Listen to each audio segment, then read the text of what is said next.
Everyone thinks they know Donald Trump. Trump, the real estate mogul. Trump, the reality TV personality. Trump, the politician. But do you know how it all started? How Trump actually became Trump? Here's the real story behind how Donald Trump got his wealth, his successes, and his failures.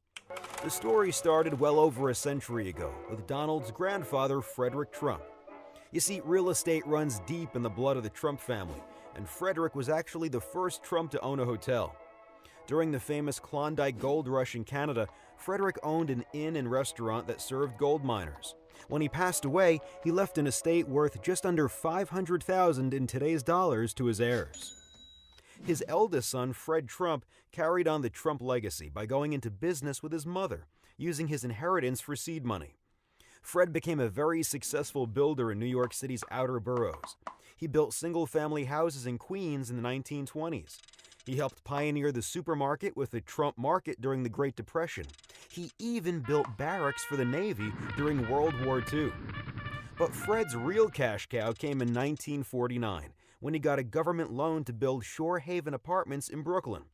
The Federal Housing Administration paid him $10.3 million, but he was able to build the apartments for significantly less. The government kept overpaying for houses in Brooklyn and Queens, and Fred kept building them. Fred Trump was allegedly worth between $250 and $300 million by the time of his death in 1999. According to Donald, his father was one of the biggest landlords in New York's outer boroughs. Born in Queens, Donald Trump would join his father's company early on in his career. Donald had a different vision for the Trump name. He envisioned the Trump brand as being synonymous with luxury worldwide. Using his dad's business connections and creditworthiness, Donald went into real estate in Manhattan in the mid-1970s. He borrowed a small sum of $1 million to get started. One of Trump's first moves was also one of his biggest wins. In 1976, Donald Trump and Hyatt partnered to buy the rundown Commodore Hotel near Grand Central Station. At the time, the whole neighborhood was in disarray, with many nearby buildings on the verge of foreclosure. Trump negotiated contracts with banks and the city in an effort to fund the hotel and rejuvenate the area. The end result was the Grand Hyatt, a 25-story hotel which Trump sold his share of for $142 million in 1996. Another big win for Trump was with 40 Wall Street, which was once the tallest building in the world. He bought it for $1 million after years of vacancy. Today, it's prime real estate in the financial district, worth more than $500 million. The Apprentice was also a financial home run. As the show's host and executive producer, Trump raked in $1 million per show for a whopping total of 185 episodes. But like many businessmen, Trump's career also had its share of failures. Donald's biggest failure may be his ill-fated venture into casinos in Atlantic City. The bleeding started in 1988 when he acquired the Taj Mahal Casino.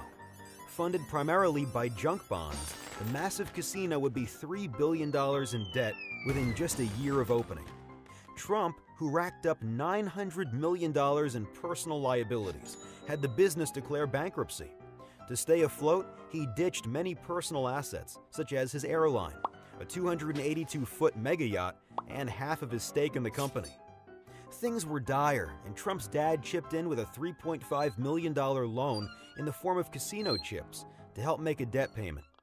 Trump's casino holding company would enter bankruptcy 2 additional times, once in 2004 after accruing $1.8 billion in debt, and again in 2009 after missing a bond payment during the financial crisis.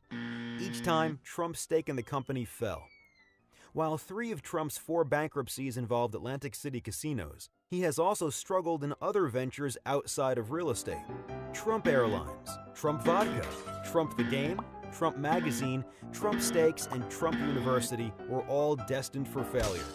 Trump Mortgages was launched in 2006, right before the real estate crash, and it also imploded. According to Trump's campaign, he is worth in excess of $10 billion. However, he has been accused of artificially inflating his net worth. Forbes and Bloomberg News both have drastically different estimates of his wealth.